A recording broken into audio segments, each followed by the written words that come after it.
요즘 국내외 정세도 방향을 가늠하기가 어려운 때를 당했습니다. 우리 식당의 고용환님께서 걱정을 많이 하세요. 이제 중국에 있는 친척들이랑 이렇게 전화를 하면 굉장히 많이 긴장되어 있다고 합니다.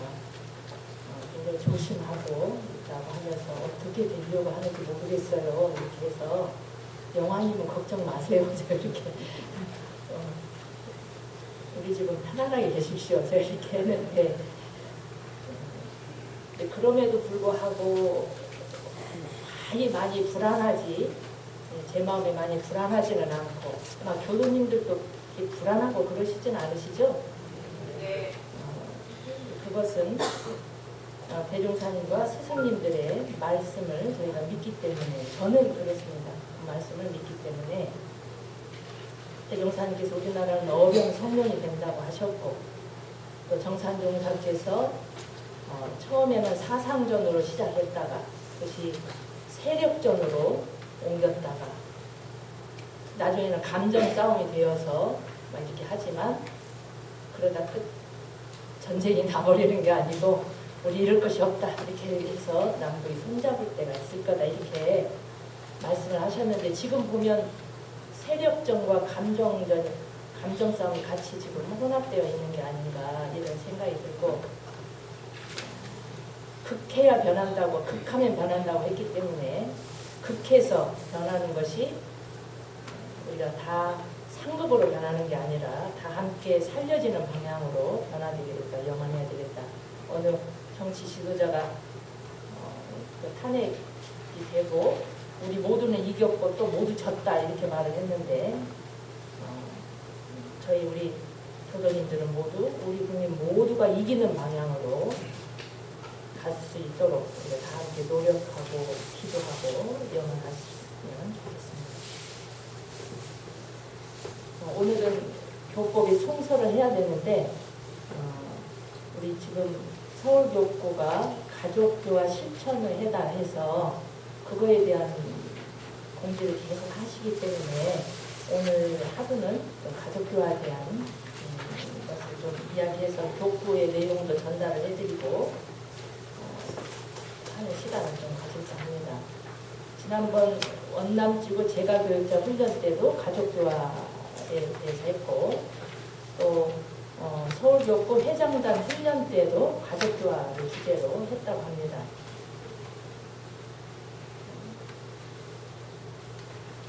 우리가 가까운 인연 중에서도 피를 나누는 가족의 인연으로 만난다고 하는 것이 얼마나 깊은 인연인지 예를 들어 많이 들으셨을 것입니다. 그 불경의 건망경이라고 하는 곳에는 1,000겁이 인연이 있어야 한 나라에 태어나고, 7,000겁이 있어야 부부가 되고, 8,000겁이 있어야 부모 자식이 된다, 이런 내용이 있다고 하는데, 우리가 이제 이렇게 스치기만 해도 인연으로 우리가 다 하기 때문에 그만큼 아주 진한 인연으로 우리가 한 가족으로 만납니다. 제가 젊었을 때 우리 남자 후배 교무가, 제가 성지에 근무할 때 아이를 데리고 와서 이렇게 이제 마당에서 이렇게 아이가 놀고 있는 모습을 가만히 물끄러미 보다가, 이제 그 후배 교무가 굉장히 그 정토하고 좋아해서 결혼했거든요. 그래서 부인에게 가는 마음과 자식에게 가는 마음을 제가 물어봤어요. 제가 경험이 없잖아요. 그러니까 물어봤더니 그 후배 교무가 그 자식에게 향하는 마음은 부인하고는 비교 대상이 아니라고 그러더라고요. 그러시는가요? 비교할 수가 없대요. 아이가 아프니까 마음이 온통 그 아이에게 가 있다는 게, 병원에 있는 그 아이에게 가 있고, 정말 아이가 막 열이 펄펄 나니까 내가 대신 아프고 싶은 그 저린 마음이라고 하는 것을, 그래서 부인한테는 그런 마음이 아니래요. 제가 경험이 없으니까 자식을 향하는 게 그런가. 이제 그 친구가 뭐라고 하냐면 이야기를 해줘요. 한 어머니가 자식을 키워서 장가를 보내가지고 아이를 낳았대요. 그러니까 자기 자식을 굉장히 이뻐하는 모습을 물끄러미, 할머니도 굉장히 손자 예쁘죠. 근데 이제 자기 아들이 그렇게 이뻐하는 모양을 보다가 그렇게 이쁘냐? 이렇게 물어봤대요.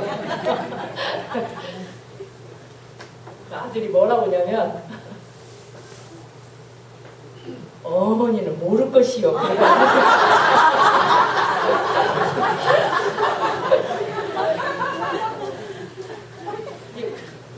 내 어머니도 나를 그렇게 키웠다고 하는 사실을 모든 자식은 모릅니다. 모든 자식은 몰라요. 사랑이 위에서 아래로 흐르는 것은 그건 거의 본능에 가까운 거라고 합니다. 그래서 부모가 자식에게는 그 무한 사랑을 해도 부모가 자식을 사랑해서 하는 복보다 자녀가 부모에게 효를 하는 복이 훨씬 크다고 하는 거예요. 근데 이제 요즘은 또 세상 이상해가지고 그 본능적인 자식 사랑도 저버리는 인륜을 버리는 사람이 많아서 걱정이긴 하지만 하여튼 그렇습니다. 어떻게 해야 가족의 인연이 될까요?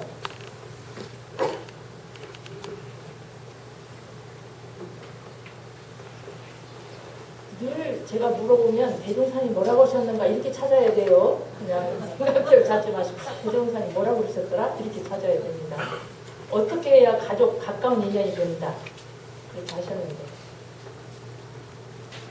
사랑하거나 미워하면 됩니다. 어떠한 연유로 가까운 인연이 되나이까 대종사 말씀하시기를 중생들은 보통 친애하는 선연과 미워하는 악연으로 가까운 인연을 맺게 되나 불보살들은 중생을 제도하기 위해서 자비로 모든 인연을 가까이 한다. 이 가까운 인연 중에 피를 나눈 인연처럼 가까운 인연 없잖아요. 그러니까 가족의 인연도 어떻게 해서 만나요? 사랑했거나 미워했거나. 근데 사랑했으면 만나는 것이 당연할 것 같은데 미워하는데 왜 만나요? 미워하면 더 멀어져야 될 거 아니에요. 그 인연과. 근데 왜 미워하면 가까운 인연이 되죠? 네. 사랑과 미워는 뿌리가 하나입니다. 집착이라고 하는 뿌리 하나예요. 그러니까 사랑과 미움은요 근원이 하나입니다. 그 둘이 아니에요. 나라고 하는 에고 덩어리가 지금의 내 몸을 만들었잖아요. 내 몸뚱아리를 만들고 그리고 내 인연을 내 환경을 만들거든요. 그러니까 내 환경 중에 가장 가까운 환경이 가족이잖아요. 그리고 사랑할수록 미움으로 변하기 쉽습니다. 그렇죠? 사랑이 미움으로 변하기가 훨씬 쉬워요. 내가 평소에 무관심했던 사람은 별로 미워하지 않아요. 내가 지극히 사랑했던 사람을 미워하기 쉽습니다. 그래서 사랑해서 결혼했지만 부부가 원수가 돼가지고 헤어지잖아요. 그게 그 뿌리가 하나이기 때문에 그렇습니다. 그래서 낙원 과정이 되려면 먼저 상생의 인연이 만나야 살기가 좋습니다. 사랑과 미움으로 만났기 때문에 미움으로 만난 인연은 그 채무관계 해결하느라고 굉장히 그 서로 힘들고 하거든요. 상생은 선연으로 만나는 것이 좋고 그리고 이왕 만날 바에는 그 만나는 인연이 복이 있는 인연이 만나면 좋죠. 나는 별로 복이 없는데 결혼했더니 내 남편이 복이 많은 사람이다. 그러면 그 복에 얹어서 같이 가거든요. 그러니까 내 가까운 인연이 이왕이면 복을 많이 지은 인연을 만나면 훨씬 우리가 살기가 좋습니다. 그런데 문제는요, 그것이 영원하지 않다는 거예요. 좋은 인연도 상생으로 만났고 복이 있는 인연을 만났어도 그것이 영원히 가면 좋잖아요. 근데 영원히 가지 않아요. 왜 그런다고 그랬어요? 아까? 사랑은 미움으로 변하기 쉽기 때문에 이 상생의 선연이 상극으로 변하기도 쉽습니다. 그 사랑으로 키운 자녀가 배신하는 경우 많죠? 나를 배신하는 경우. 그런데 절대로 자녀가 나를 배신하는 이야기를 그렇게 이야기하지 않아요. 어른들이. 사실은 굉장히 많이 배신하는 게 아니라 살짝만 배신해도 그 느끼는 상처는 훨씬 크거든요. 상생의 좋은 인연이, 복 있는 인연이 오래도록 변치 않고 계속 상생이 되려면 어떻게 해야 될까요? 어떻게 해야 될까요?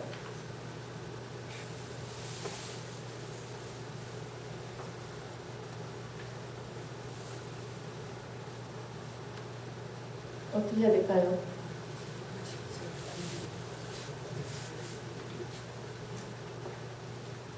불연으로 맺으면, 그러니까 나와 내 가족과의 관계 속에 법이 들어가면 그 인연이 영원히 상생을 갈 수 있습니다.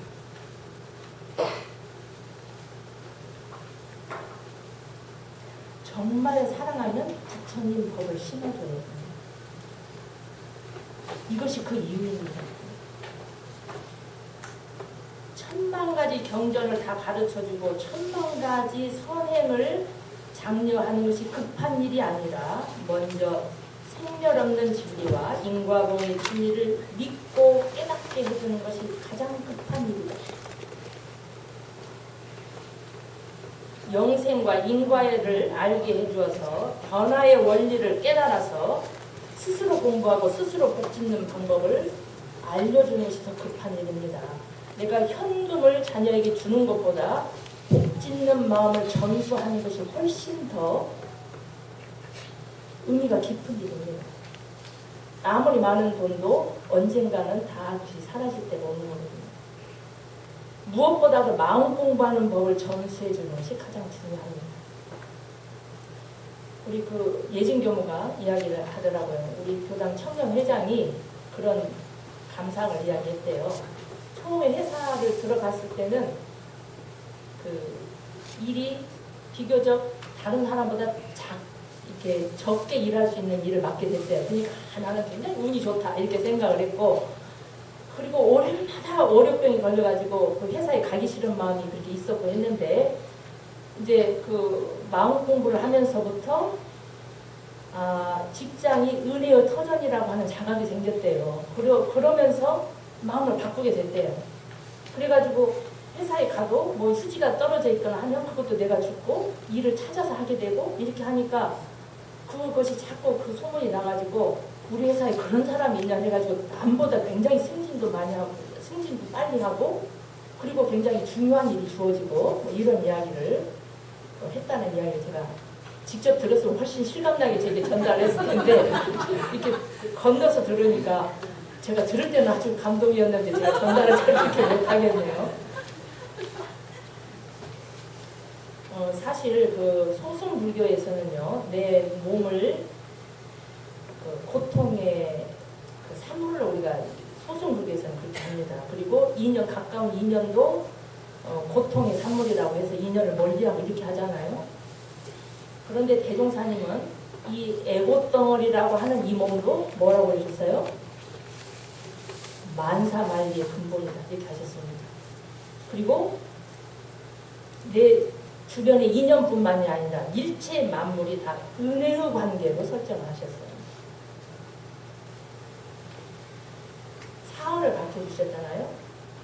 일체를 상생으로 바꾸는 불공법을 대종사님께서 해주신 겁니다. 그래서 이 공부법을 공부하는 것이 정말 그 무엇보다도 시급한 일입니다. 이거를 아직도 열심히 공부하게 되는 마음이 덜 나던지, 우리가 정말 좋은 보물이 있으면 제일 먼저 누가 생각나냐면 그 애틋한 자식이 생각날 거 아니에요? 내가 이 좋은 교법을 자녀에게 전수하고 싶은 마음이 아직 덜 난다는 것은 우리 그 교법에 대한 자각이 아직 좀 덜 됐다, 이런 증거입니다. 죄송하지만 그래요. 그런데 이제 우리 원학교당 교도님들을 뵈면 제가 오히려 반성을 할 때가 많고요. 정말 정성스러우시고, 보니까 뭐 사준도 계시고 굉장히 막 이렇게 얽혀서 그 보물을 굉장히 얼마나 열심히 전수하고 보물을 가진 사람끼리 사돈 맺으려고 노력하고 막 이렇게 하셨기 때문에 그러지 않았나 이런 생각이 듭니다. 이제 문제는 전수하고 싶은 마음은 많이 있지만 그게 내 마음대로 되지 않잖아요. 그건 저도 충분히 압니다. 그거는. 그래서 이제 어려서 아이들을 데리고 오는 것이 굉장히 중요합니다. 그 유치 교육을 많이 한 부모가 하는 말이 초등 3학년 때까지가 그 영성이 가장 맑고 지혜롭고 그래가지고 그때까지 이렇게 그 우리 교법 마음공부법을 심어주면 그것이 굉장히 그 인생에 굉장히 큰 전환점이 될 수가 있다는 거예요. 근데 이제 어려서는 근데 이제 저희가 반성할 것은 어렵게 그 어린 부처님들을 데리고 왔는데 잘 교육을 못 시키고 이제 저희 좀 그런 부분이 저희가 반성해야 할 일이고요. 이 문제는 어느 정도 크면 이제 어느 순간부터 아이들이 부모를 따라다니지 않는 순간이 오잖아요. 근데 그때 이제 그게 쉽지가 않고 그렇습니다. 그런데요, 자녀는 뭐가 있냐면 내 부모가 정말 제1로 원하는 것이 뭔지는 본능적으로 압니다. 정말로 내 부모가 이걸 원하고 있다고 한다면요, 지금은 하지 않아도 설사 내 부모가 돌아가실 때까지 행하지 않아도 돌아가신 뒤에라도 어느 순간에 계기가 되어서 바꾸는 데가 옵니다. 근데 이제 문제는 우선순위가 밀려 있는 거예요. 우선순위가 한 3번, 4번째 가면은 가문이 떨어져요. 우선순위가 학교 다닐 때가 어제도 누구 들으니까 지금은 내 아이가 학교를 들어가야 되니까 거기에 올인하고 그거 끝난 다음에 교당에 오겠다 이렇게 하는 분이 이렇게 전달에 듣고 우선순위를 좀 바꾸는 것이 훨씬 좋을 텐데 이 마음이 들었지만 특히 어머니가 중요해요. 어머니는 아이에게 우주와 같잖아요. 그거 다 인정하시죠? 아버지는 그렇게까지는 아니에요. 근데 어머니는 자녀에게 우주와 같아요. 어머니가 병들면 그 아이에게는 온 우주가 병들어 있는 거예요. 어머니가 마음 공부를 해서 심신이 건강하지 않으면요, 어머니의 병이 아이에게 전수됩니다. 그거 인정하시나요? 되게 그래서 그 어머니가 그 어려서 받은 상처가 깊어가지고 그것으로 인해서 해결되지 않고 이렇게 하면 거의 그것이 그 상처가 자녀에게 갑니다. 굉장히 어머니의 정신 건강이 얼마나 중요한지 모르겠어요. 나라가 잘 되려면 여성이 건강해야 돼요. 아버지도 요즘 아버지 교육도 중요한데 그래도 늘 이렇게 10달을 이렇게 몸에 지니고 있고 늘 이렇게 챙기는 것이 아무래도 여성이 더 그러기 때문에 굉장히 중요합니다. 3살까지 교육이 일생을 좌우한다. 이 말씀 들어보셨죠? 졸리신가요? 아니요. 졸으시면 제가 이름을 부를 수가 있습니다. 그런데 3살까지 교육보다 10개월 태교가 더 중요하다. 옛날에는 태교에 대해서 그렇게 안 했는데 요즘은 사람들이 많이 이제 발전해서 태교의 중요성을 많이 합니다. 종교에 상관없이. 그런데 그보다 더 중요하다. 저는 그렇게 생각해요. 뭐가 더 중요할까요? 태교 10개월보다 뭐가 더 중요할까요? 네? 아이를 기다리는 부모의 그것이 더 중요합니다.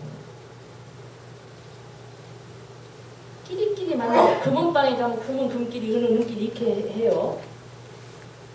부모의 영성이 맑고 깨끗하고 수준이 높을수록 그와 유사한 영이 올 수밖에 없어요. 이게 전혀 다른 영이 그렇게 오기는 쉽지 않아요. 물론 숙세의 어떤 풀어야 할 어변으로 올 수도 있지만 아까 상생상록을 만나기 때문에 그러기도 하지만 영성이 아주 결이 높으면 결이 높은 영성이 올 수밖에 없습니다.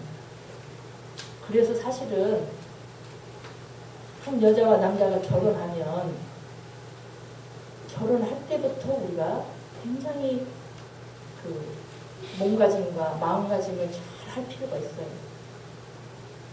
근데 그것이 평소에 이제 이게 안 되어 있으면 그게 쉽지 않아요. 그게 잘 안 되잖아요. 그리고 이제 제 마음에는 그보다 더 중요한 것이 뭐냐? 아침에 일어날 때 기분 좋게 일어나려면 언제 기분 좋게 자야 돼요? 잠잘 때. 그래서 죽을 때 마지막 일념이 더 중요하다. 이렇게 하는데 제가 이 다음에 천도품 할 때 한번 그걸 강조할 겁니다. 저는 요즘 그 노인 문제 심각한 중에 하나는 마지막 말년의 그 마지막 최후를 얼마나 굉장히 그 마음이 편안하게 보내드리냐가 굉장히 중요하다고 생각해요. 요즘은 돌아가시려고 하면 병원으로 막 싣고 가는데 저는 이게 굉장히 잘못됐다고 생각해요. 그건 이 다음에 하여튼 여하튼 그 정산정산이 말씀해 보면 오늘 예고에 실린 내용은 정산정사님의 세전이라고 하는 법문이에요. 세전 읽어보셨어요? 세전은 하여튼 인간이 태어나면서부터 죽을 때까지 죽는 게 있을 때까지 이렇게 어떻게 해야 그 도를 받는 건지 그 내용이 나와 있습니다. 우리가 그 대종전이나 법어나 이런 건 많이 보는데 세전은 잘 안 보시는데 한번 보시기 바랍니다. 아까 예고 첫 번째 말고 두 번째 한번 보실게요. 이것도 좀 더 긴데 제가 지면이 짧아서 좀 생략하고 앞에 그랬거든요. 영식의 종자와 함께 읽어보시게요. 영식의 종자와 이념의 토양과 모든 도리의 기록하니로서 한 세상을 잘 살고 보면 모든 공덕의 결과가 거기에 따라서 나타날 것이며 다시 휴양과 열방의 도로서 후생의 종자를 잘 기르고 보면 영원한 미래가 또한 보장될 것이니 일생의 기록과 중간과 마침에 있어서 이 모든 도리가 서로 나타나여 우리의 세세 생생을 좌우하게 되나니라. 여기에 다시 이 모든 도리의 근본되는 정체를 강령으로서 말씀드리자면 해로부터 열반에 이르기까지 청정한 마음과 상생의 마음과 공명된 마음을 대항하고 활용하는 것이 영원한 세상의 제일 큰 복이 되고 제일 큰 보배가 되나니 옛사람이 이르기를 한 생각 청정한 마음이 이 도량이라 하나사 칠도탑을 조성함보다 승하도다. 고백합은 필경에 부서져 기끌이 되거니와 한 생각 조촐한 마음은 정답을 이룬다고 표현한다. 많은 복 중에 최고의 일념을 청정하게 챙기는 복이 가장 크다. 대종사님께서 하셨습니다.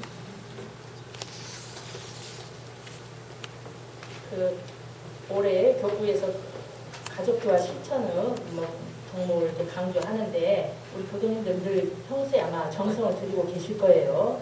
그런데 이제 그 실천의 방법을 예시를 한번 들어드리면 혹시 더 좋은 또 방안이 생겨날 수도 있어서 나눠드린 거 있죠?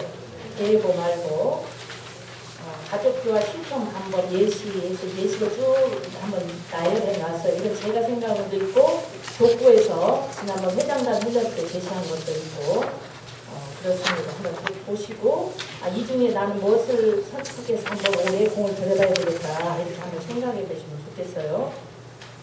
가정의 일원상을 봉안한다. 그런데 요즘은 예전에는 이제 각 가정에 이 일원상 봉안하는 교문이 가서 봉안식을 해드렸잖아요.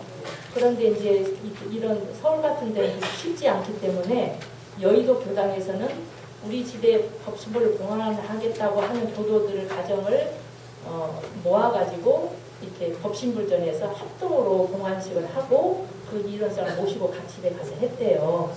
이런 방법도 좋겠다 이렇게 싶어서 혹여 지금 우리 교도님 중에 가정에 법신불 일원상을 봉안하지 않으셨다면 제가 어느 날 이렇게 할 때 함께 신청하셔가지고 합동으로 교당에서 법당에서 합동 봉안식을 올리고 가서 모시고 가서 하는 방법을 하도록 하시면 좋겠습니다. 그리고 간단한 불전 도구를 갖추어서 자그맣게라도 그 불단을 어려서부터 자녀가 보고 크는 것과 그것이 없이 요즘은 가정 가면 막 둘이 결혼식 한 그것이 제일 상전했고요. 가장 좋은 자리 뭐가 있어요? 테레비 부처님이 계시고 그러니까 그 가정은 테레비를 가장 신봉하고 이렇게 하는데 그렇게 해가지고 어떻게 그 자녀는 늘 암암리에 뭐가 들어가요? 가장 중요한 곳에 TV 부처님이 다 들어갈 거예요. 옛날 어른들은 그러지 않았어요. 가장 바라보기 좋고 한 곳에 법신부를 다 모셨습니다. 근데 제가 이제 그렇게까지 욕심을 안 내요. 제가 그전 교당 가보면요. 젊은 사람들 그렇게 하면 교당 안 나올 확률이 있어서 그렇게까지는 안 하고 하여튼 네가 모시고 싶은 곳에 이렇게 잘 소박하게 이렇게 모셔가지고 반드시 모셨으면 좋겠다. 이렇게 합니다. 이렇게 그 촛대랑 예쁜 거 있잖아요. 그 장식품으로도 나도 좋은 그런 것들을 그러니까 선물을 해서 자그맣게 불단을 형성하고 그 불단을 어렸을 때부터 자녀가 본보다 받는 게 다릅니다. 그리고 그 앞에서 조석 신고를 올리고 그 앞에서 가족을 위해서 기도하고 자녀가 볼 때 내 엄마가 우리 엄마 아버지가 저 이 동그라미 일원상 앞에서 나를 위해서 기도한다는 걸 보고 큰 거 나고 그걸 한 번도 구경하지 못한 거하고는 다를 겁니다. 되도록이면 기도문을 써서 그 불단에다 딱 놓으면 애가 그걸 볼 수 있잖아요. 아, 나를 위해서 기도하는구나. 이게 얼마나 큰 상교육이에요. 그리고 이제 교구장님 말씀은 조그만 저금통을 옆에다 놔가지고 애 보는 앞에서 이렇게 그 소액이라도 기도금을 이렇게 놓으라는 거에 놓고 그것을 한 달에 한 번 무당에 가지고 오든지 아니면 어떤 기관에 보내든지 이렇게 해서 그것을 아이에게 보여주라는 겁니다. 경전봉독하는 모습을 보여주고 그리고 5번 가래를 실천한다. 이게 이제 한번 실천해 볼 수 있는 사항입니다. 밑에 보면 가래집을 쭉 예를 들었어요. 그런데 우리 그 밑에 돌아가시면 지금 우리 교단에서 잘하고 있는 것은 천도오실은 잘 하시는 것 같은데 생후 7주 기원식 잘 안 하시죠? 손자 손녀 태어나면 7주 기원식을 하게 돼 있어요. 우리 예전에 보면 돼 있습니다. 이 원리가 왜 그런지 아시겠어요? 7주를 한다는 것을 유념해 보세요. 우리가 돌아가시면 7번 천도제 지내죠. 7주, 77 헌제를 지냅니다. 77 헌제를 지는 이유는 우리가 숨이 딱 떨어지자마자 우리가 이 육식이 바로 소멸되지 않는단 말이에요. 우리가 눈을 딱 감으면 앞에 지금 아까 내가 봤던 이 현상이 있잖아. 남아있잖아. 잔상이 남아요. 영식의 잔상이 남아가지고 그것이 살아있는 것처럼 생각하고 이렇게 한단 말이에요. 그러니까 이 잔상을 거두는 것이 안이, 기설, 신의, 제7식 말라식이 다 거둬지고 제8식이 가잖아요. 그런데 이것이 거둬지지 않고 강한 어떤 사고를 당할 때 그 충격이 너무 크기 때문에 그 잔상이 거둬지지 않잖아요. 그러면 우리가 이제 어떤 그 집착이 강하기 때문에 어떤 현상들이 일어나잖아요.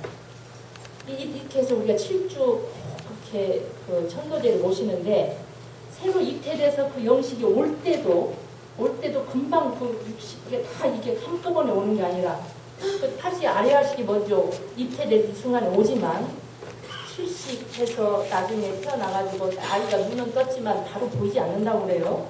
이렇게 맞춰가는 시간이 7주를 하셔. 7주 만에 7주 기원식을 생활하게 되어 있습니다. 이제 그 어린 아기를 데리고 어떻게 할 수는 없으니까 7일마다 아이 옆에서 기도를 해주고 그 아이 아직 완전히 본성에 돌아갔다가 지금 왔거든요. 아이가. 그럴 때 가장 맑을 때인데 그 옆에서 아이를 위해서 기도해주는 그것이 얼마나 아이에게 크게 영향을 미치겠어요. 그렇게 7주간 해주고 7주 때 되는 날은 교당에 와서 해주면 되겠습니다. 성년식은 우리가 좀 잘 안 하는데 이것도 좀 우리가 굉장히 부활을 시킬 필요가 있고요. 그 다음 뒷장을 넘겨가면 명절 합동제사까지 요즘은 이제 그 차량을 많이 가지고 있기 때문에 차량 기원식 이런 것들이 새로 요즘 발송된 노래로 이렇게 나와 있습니다. 명절 합동제사가요. 제가 최근에 깜짝 놀랐던 것이 아주 뭐요 대대로 막 가풍 있는 뭐라고 하죠? 그런 거 민중이 있는 무슨 뭐 이씨가 뭐 집안이 있대요. 자기 친구를 만났는데 그 친구가 집에서 제사를 안 지내고 성당 가서 제사를 지낸다고 그래서 깜짝 놀라가지고 왜 그러냐 했더니 우리 성당에서 얼마나 훨씬 잘 지낸다고 그러더래요. 요즘 성당은요 음식까지 차려놓고 제사 지내는 거 아셔요? 음식까지 차려놓고 지내요. 그래가지고 전부 다 합동으로 해가지고 쭉 가정으로 와가지고 이렇게 이제 의식은 내용은 천주교식으로 하지만 이제 그 나라의 문화를 말사라고 했다고 참여하고 했잖아요. 명칭에서 그래가지고 이제 우리나라의 문화도 이렇게 한다 해서 그런가 봐요. 음식까지 차려놓고 제사를 지내세요. 제가 그거 보고 저러다가 천주교 이런데 다 뺏기겠다 싶어가지고 제가 익산에 있을 때도 우리 경령에 부랴부랴 빨리 연구실을 만들었어요.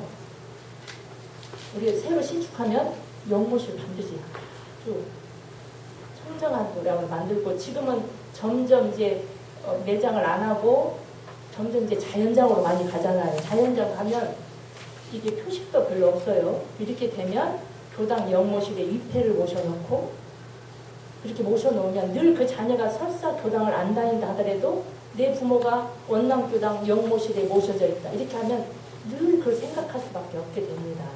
이제 명절 합동제사에 대해서도 한번 생각해 보시고 제가 이쪽 보니까 지금 여기도 우리가 당장 만들면 만들 수 있어요. 소박하게 만들 수는 있는데 하여튼 이후에 우리가 연모실을 만들어야 합니다. 그리고 이제 아까 그 교화 실천 방법 예시에서 가족의 특성 따라 최선의 불공을 다한다. 막 교당 가자 하면 절대로 안 듣잖아요. 그게. 그러니까 정말 최선을 다해서 특성 따라서 일단 불공을 해야 되는 거지. 그러다가 이 생이 안 되면 내 생이라도 하는 거겠죠. 그렇게 생각하고 불공을 해야 되고 마지막 7번에 천도제 열반 기념제는 반드시 자녀에게 미리 부탁한다. 우리 교당의 어르신 교도님들한테 꼭 부탁드리고 싶은 거예요. 근데 살아오다 보면 인연의 수치가 다르기 때문에 나는 열심히 다녔지만 자녀는 안 올 수 있잖아요. 그런데 내가 했으니까 내 자녀가 해주겠지? 그러지 않은 경우가 많습니다. 그런데 한번 부탁을 해놓은 거하고 해놓지 않은 거하고는 자녀가 받아들이는 감도가 달라요. 모든 자녀는 내 부모를 위해서 잘 해주고 싶어 해요. 근데 이 자녀가 다른 문화를 예를 들어서 다른 신앙을 하든지 신앙이 없든지 하면 자기가 생각할 때 최선의 방법을 생각하거든요. 그렇기 때문에 부모가 나한테 미리 부탁해 놓지 않으면 안 할 수 있습니다. 안 할 수 있는 그 마음은 제가 이해를 해요. 내 부모를 위해서 제일 좋은 방법이 나는 이거라고 생각하기 때문에 그렇게 하거든요. 그런데 미리 부탁을 해놓으면 우리 어머니가 그때 부탁을 했었는데 이렇게 하면 다릅니다. 꼭 미리 아무리 믿는 자녀라도 꼭 미리 부탁을 해놓으셨으면 좋겠다. 이제 그 밑에 그 다음 내용들은 한번 그 회장단 훈련에 이렇게 체크해 보도록 했던 내용이래요. 한번 체크해 보시고 이 중에서 나는 어떤 내용을 가지고 올해 한번 공을 들여봐서 내가 그냥 사랑하는 우리 가족이 부처님의 법으로 인도될 수 있도록 한번 해보겠다. 그런 거 한번 해보시면 좋겠습니다. 오늘 너무 시간을 많이 했습니다.